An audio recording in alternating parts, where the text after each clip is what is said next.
Prices of electric cars have been plummeting over the last few years, making this 2022 Porsche Taycan beside me cost around the same price of a brand new Mini or Golf GTI. Porsches are synonymous with exhilarating driving, superior craftsmanship, as well as opulent interior. So does this 2022 Porsche Taycan live up to the hype at good value for the money? And should you be considering it in 2024? Or is it one of those used cars that you should probably avoid? In this video, we hope to find out. My name is Ethan, and welcome to Car Creations.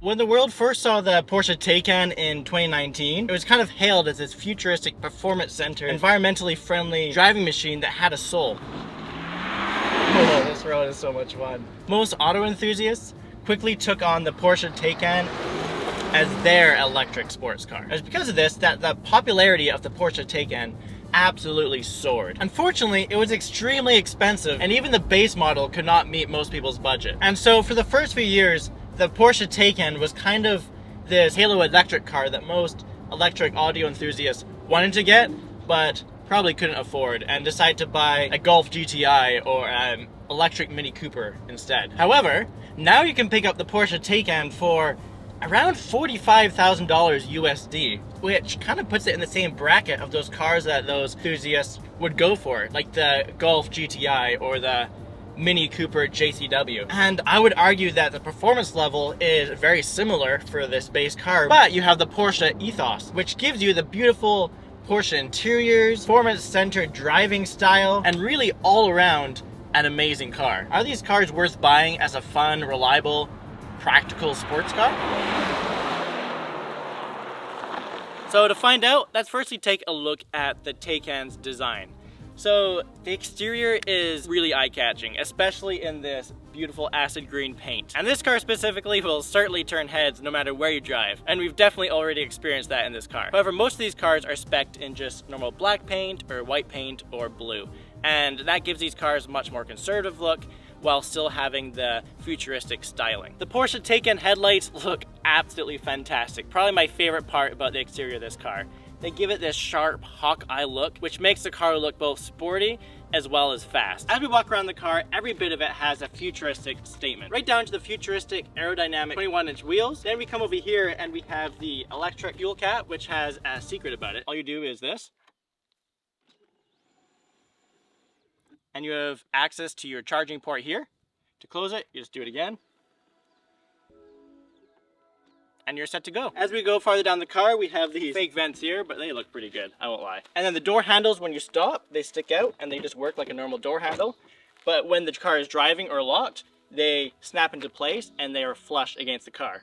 So if I lock it with the key, they tuck in flush against the car. So then moving around to the back, this is where the car looks most like a 911. Just the way that it slopes down, as well as the continual light bar that goes around the back. However, in this car, the Porsche logo lights up, unlike the 911. Inside the car, you'll find the materials and craftsmanship that Porsche is known for. The 16.8-inch curved display that acts as the instrument cluster. We have the screen for the dual zone climate controls. We have the screen for the infotainment system, where I have full screen Apple CarPlay. And then even the passenger has a screen where they can change the music and interact with the car without bothering the driver. And you change everything with the infotainment system. You can't even change where the vents are facing. You have to go into the interface to do that, which for some people might be a little bit annoying, but for me, I'm not going to change my vents very much, so it really doesn't matter to me. The materials feel awesome. There's ventilated seats as well as heated seats. We have this huge panoramic sunroof. In this car, we have the split interior, so we have the white seats with white accents on the door sills, and then the rest of the car is black, probably just from shoulder height up, which makes the car look more spacious. So talking about space, so how much space is it in the back for two adults? Actually pretty good. My feet are able to tuck a little bit under the front driver's seat. My knees don't hit anything. However, you're a lot taller than me. How tall are you? About 6'3". Honestly, it's pretty good. A lot more room in the back than most cars. In the back, you also get controls for the climate, and in some models, you can spec a little screen back there so you can control it yourself. And even further, in some models, you can actually turn this center into a seat. Might be a little bit squishy if we did that, but having just two bucket seats back here, like how we have now, it's pretty nice.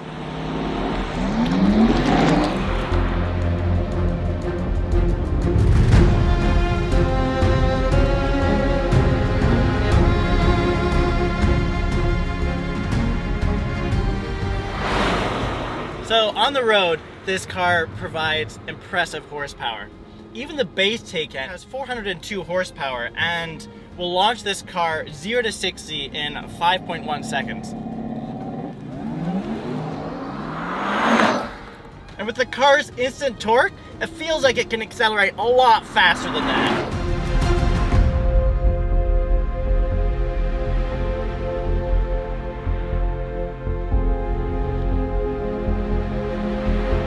And it's not just the acceleration, it brakes and turns through corners with absolute ease and just inspires you to take tight corners and feels like you're maneuvering the car like any other sports car, whether electric or gas. Although the car weighs 4,500 pounds, it really does not feel like that. Like every single corner, I would say there's very little to no body roll. The car comes with adaptive air suspension and really aids the car's nimble movements around corners, which is exactly what you want in a sports car and definitely what you want in a Porsche. And so because this Porsche is nimble around corners, it gives you a level of confidence to push the car and gives a certain level of excitement every single time you drive it.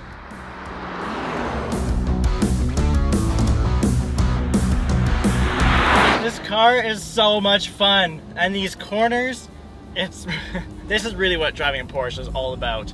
Twisty canyon roads. This road especially has the most amazing view of the Pacific Ocean. Now I do want to talk about one thing, and that is the sound. While this car does have the electric pumped-in sound, it's not quite the screaming straight six. I really do think that this road would be a lot better with the windows down and listening to your straight six sound of your Carrera S. But that's really the only negative thing I can say about this car. It still has plenty of soul in it. It still has lots of character, and it's such an exciting experience. Whoa, slow down, Ethan, just. Yes, slow down. But if you take passengers, you need lots of luggage room. So let's take a look in the trunk. Button right here that opens up. It's actually pretty quick. And then inside we have 17.2 cubic feet of space, which is a lot. And as you can see, it can fit all of our camera bags quite easily. But because it's an electric car, that's not the only space that you have. If you come along to the front, there's even more space. For the space in the front, you just have to take out your key and you click it on here to open it. And right now it's pretty much taken up all by this charger case for a home charger. But in the front, you have 2.9 cubic feet of space. With all the space in this car, you can easily surpass the space of most hatchbacks, as well as a lot of sedans. All right, so now let's talk about the elephant in the room. Or at least because it weighs as much as one, the electric range. The EPA states this car having a range of 200 miles. But so far with my testing of it, I found that it's actually gone quite a bit more than that. Well, quite a bit, maybe 30 or 40 miles more than that. That range makes this car suitable for just commutes around town or to and from friends' houses.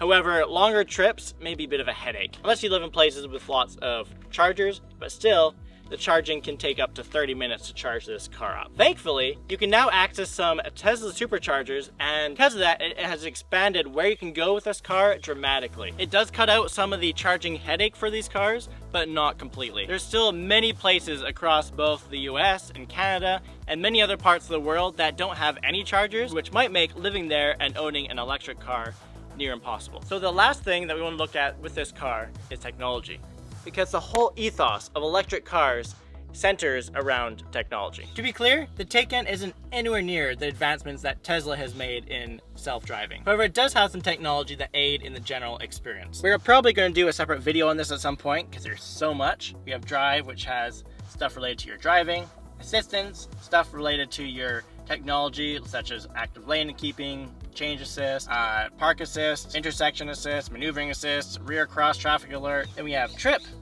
and stuff here. We see things related to our battery, our general trip. My goodness, it's hot out here. And then we have comfort. And here is where we're gonna find our ambient lighting, heating, ventilation. If your car is connected to Apple CarPlay, you just press it here and up it comes. And then you can access to all the same Apple CarPlay features that you had on any other car. All right, so let's talk about the driver assistance. So Porsche has something called InnoDrive. And basically you set how fast you want to go, and it's kind of a fancy adaptive cruise control because it's going to stay a set distance away from the car in front of you, as well as keep you in the lane. Now, so far it's been really good at keeping a set distance away from the car in front of me, and so far it's actually been pretty good at keeping me within the lane. However, as soon as the markings become even slightly blurry, and as soon as you start turning a little bit too much of a corner, it'll ask you to take over the steering wheel. The indicator function does work, but it just takes longer than a Tesla does. But you can take your foot off the gas pedal, be able to be a lot more rested when you get to your destination. So you just press the N to turn driver assistance on. To set it, you can just resume, and we'll start the Porsche InnoDrive. Up a speed, you push in. If you want to go down a speed, you pull out. And then this little toggle right here will change the distance of the car in front of you that you want to set.